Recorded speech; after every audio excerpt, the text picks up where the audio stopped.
Ever heard of checks and balances? No, not for a bank account. The checks and balances I'm talking about are for the U.S. federal government. The Constitution divides the U.S. government into three branches: the legislative, the executive, and the judicial. Each branch has its own job to do. Checks and balances keep each branch of the government from using their job to become too powerful. How? Here's an example. Congress is the legislative branch. It's split into the House and the Senate, so it already has some checks built right in. The main job of Congress is to create bills that one day may be turned into laws. But Congress can't go around making any laws they want and expecting everyone to be okay with it. That's what parents are for, right? So when Congress passes a bill, it goes to the president for approval. As the head of the executive branch, the president can sign the bill into law or veto it. The president's decision is a check on the lawmaking power of Congress. But what if Congress doesn't agree with the president? Congress can override the president's veto if 2/3 of its members vote to do so. Even though this is very difficult to do, it's how Congress is able to check the power of the executive branch. But that's not all. The judicial branch of government, or the Supreme Court, can also check lawmaking power. If a law is challenged in court, a judge might decide that the law is unconstitutional. That's like saying it should have never been made. It can even throw out a law that has gone through Congress and been approved by the president. Now, don't think the Supreme Court's just there to delete everyone else's work. Their power of interpreting law and settling disputes has checks too. For instance, Congress has the power to make an amendment to the Constitution. This is a long and difficult process, but it can make that law they wanted to pass constitutional. In addition, it's the president's duty to select and appoint federal judges. This check prevents the Supreme Court from creating its own rules for selecting judges. That's good because who knows, I might want to be a judge someday. And I don't want somebody making up new rules to stop me.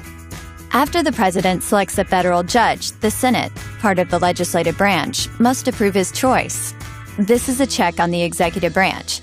It makes sure the president isn't picking judges without the Senate's consent. Congress has final say on the number of federal courts and judges. This is another check on the judicial branch's power. The president can do more than pick judges. The president has the power to issue an executive order to deal with some situations, like if there's an emergency. Maybe he needs to send troops overseas to stop a rebellion and rescue Americans in danger. But even executive orders have limits. Only Congress can declare war.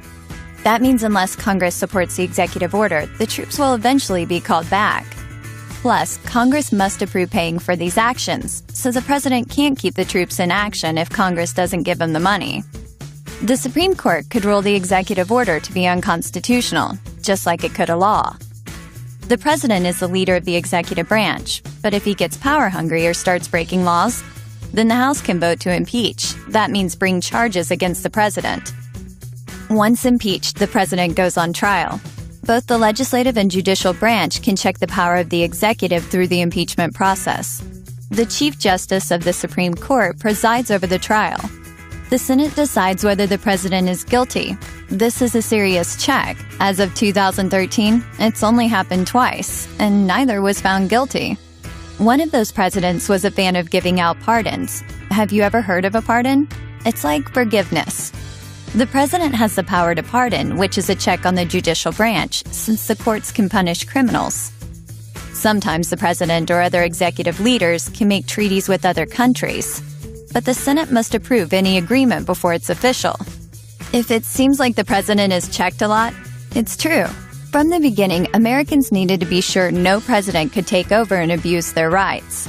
The president can check the legislative branch by calling a special session of Congress. This might be due to an emergency, like the conflict situation I talked about before. Also, the vice president is president of the Senate.